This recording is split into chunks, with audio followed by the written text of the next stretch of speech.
Danai Gurira, welcome to Q. Thank you. It's nice to have you. Congratulations on the film. Thank you. Already has broken pre-sale box office records. I was wondering, is this the kind of hype you were expecting going into this film? I guess I didn't think that far in. I just thought about how it was such an unprecedented story to get to tell. And I guess I did think that it was something exciting for audiences, but I didn't think this deeply about it. Like to the point where this would happen, my imagination didn't dare venture this far. But the hype was there before the cast even got announced. Yes, that is true. Were you gunning for this film? Honestly, I didn't know about it till the day my manager said, "You have an offer for a film with Marvel and Ryan Coogler." And I said, "Okay, it's not April Fool's, so what are you talking about?" That's the first minute I heard about it. But I heard that you and your friend, like your buddy, Lupita Nyong'o, you guys were both in talks to do the film. Yeah. You were both working on the same project, and you weren't telling one another. Yeah, she was in my play Eclipsed on Broadway at the time, and so I'd come and check in on the play every now and then. We had an activism action at the end of every performance, so I'd come in for that, and so we'd see each other a lot, and we're buddies. But we were pretty mum about it to each other until I sort of started to piece it together when Ryan shared some stuff when I talked to him, and I was like, huh, and then so I realized it, but we still didn't talk about it till he came to watch the play. And then it was like, okay, this is really obvious. Did you have that moment of going like, see, I couldn't tell you. We totally did. It was really hilarious because we both couldn't tell each other, but we could have. So for people who haven't seen the film, can you tell us a little bit about Okoye? Yes, Okoye is, in the film version, she is the head of the Dora Milaje, which is like the Marines of the nation, but also they very much secure the president, the equivalent of the president, the king and the royal family. And she's also which varies from the comic book. She's also the general, as she's referred to often in the movie, which is that she's the head of the armed forces of the nation and of the intel. What is it that makes Wakanda so special? The fact that it was never colonized and it was able to self-develop as an African nation that actually then found its own resources and utilized them to their greatest ability beyond anything the world had ever seen, and hides itself from the world and has done to protect itself as it saw the rest of the continent get ravaged by colonization. Well, Wakanda is heavily inspired in the film, at least, by real African nations, by real African country traditions. It's a beautiful celebration in that regard, yes. Where do we see that in the film? In various ways. We see it in the language, which is Xhosa, which is the same language that Nelson Mandela spoke, which is from the Cape region of South Africa. We see it in the costumes, which Ruth Carter did an astounding job with, where she used walking into her warehouse was just an astounding feast for me, because I very much, as character building, I feed off of imagery. And looking at all the places that she was pulling from to create the outfits that we wore, from the Maasai to the Zulu to the Shona so many different types of folks. Their clothing is being pulled from in terms of how we dress, and then it's being celebrated in a very given the Marvel treatment, so to speak. And you were born in Iowa. Yes. You spent some time in Zimbabwe, though, right? When you were young? I was raised in Zimbabwe. From when to when? From age 5 to age 19. And then I'm back there every year. So that was like all of grade school, all of high school, I was in Zimbabwe. What were those years like?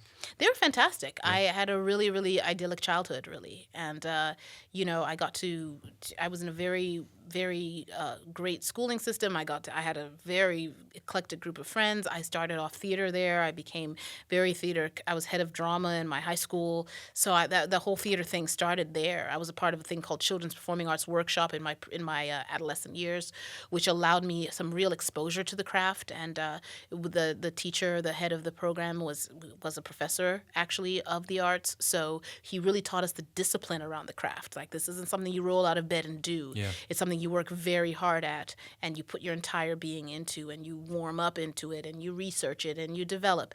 So I got a lot of that training and that start off in Zimbabwe. And did you feel that training carried into this role as well?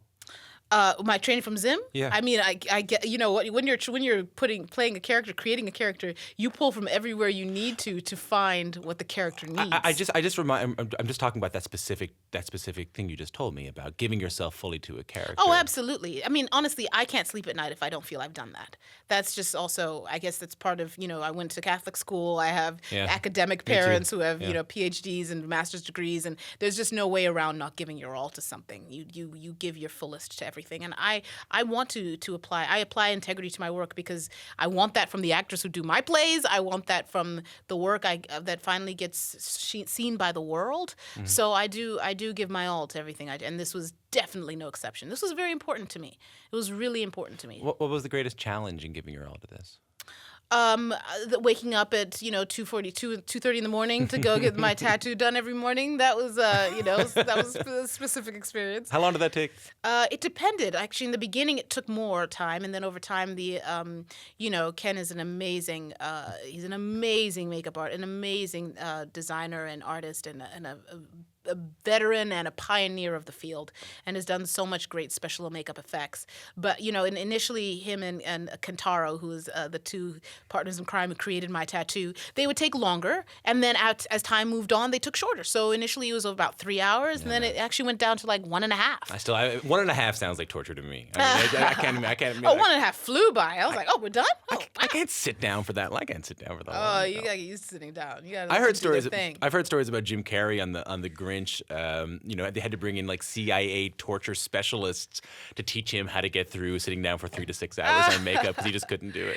Yeah, I mean, it's not for everybody. It's not for everybody, I imagine. But like I always have things to do. Like I could be discussing a scene. I could be discussing stuff with Ryan while I was sitting in that chair. I could be working on. I was always working on something. All right. So you didn't just have to sit there stone-faced. You know what? No. I'm getting off track here talking about the makeup. I only have you for a couple of minutes. I want to talk about a couple more things. Okay. Black Panther touches on themes that we rarely, if ever, see in tackled in blockbuster superhero films. And you're seeing a lot. The reviews are just starting to come out. You're seeing a lot of that. Mm-hmm. Solidarity between African nations and ethnic groups, the role of African women in times of war and conflict, and a lot more. Is there a particular question or issue highlighted in the film that resonated with you personally? Yes, I mean, definitely the role of, what I found amazing about, I guess I can't say too much right now, but I'm like, what do I say? I feel like there's a laser pointer at all of our heads right now. Well, I have the chip, actually. It's You'll explode at any moment. Exactly.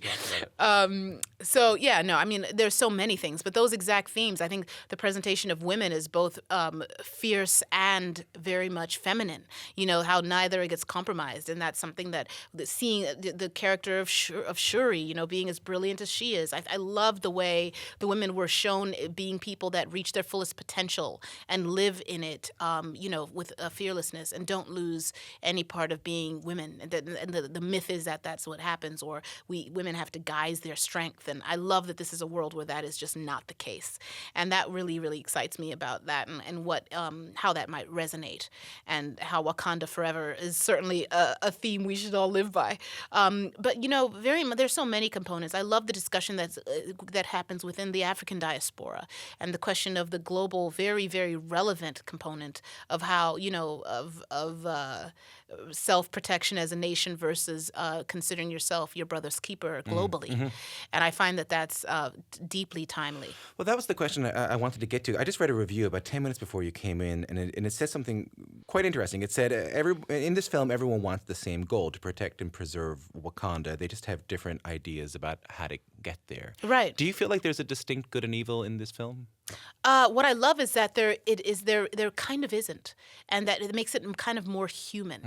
There are definitely ways in which people are functioning, which one could find great fault with and be like, that cannot be the way to go. Sure. That can be a destructive way to go if we go that way. But I think that the beauty is there's a complexity to even those that you want to cheer for, and there's a complexity for those that you want to say are villainous. I can't think of another film where I've found myself cheering for both sides, right? Especially with superhero films. With Marvel films, it's usually distinct. It's the stereotype of absolute good and evil. Right, and what I love is the human complexity of that, because it shows actually the complex narrative that people of African descent have embarked and have had to live through in terms of being African American or African and navigating those identities, and how that is a very rich, complex conversation that hasn't been had.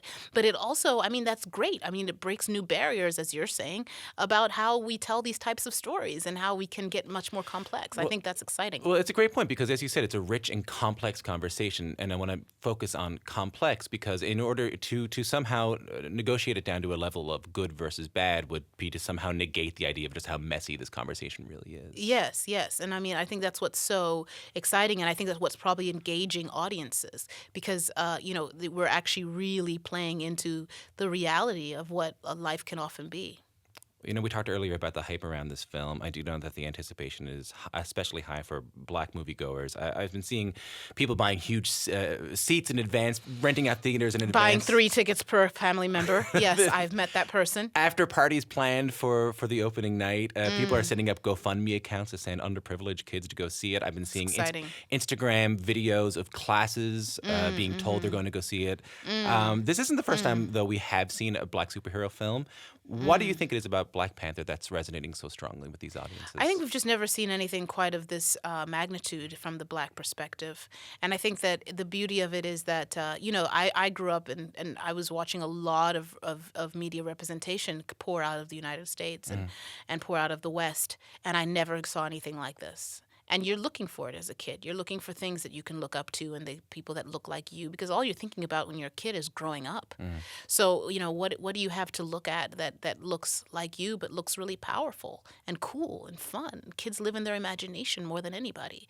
So if we're not feeding that with images that makes them realize how powerful they can be and feel their value, we're doing something wrong. And I think that's what's really exciting. And what's also exciting to me is that kids across various demographics are very excited around this film. I had a little girl, one of the execs from Marvel, her daughter, and she said she wanted to shave her head. She wanted to be like the Dora Milaje. And her mom's like, no, that won't be happening. But the beauty is she looked up to these women. She looked up to Okoye and the Dora Milaje, and she wanted to be like them. And it didn't matter that their skin color was different. So I think that's really also very exciting.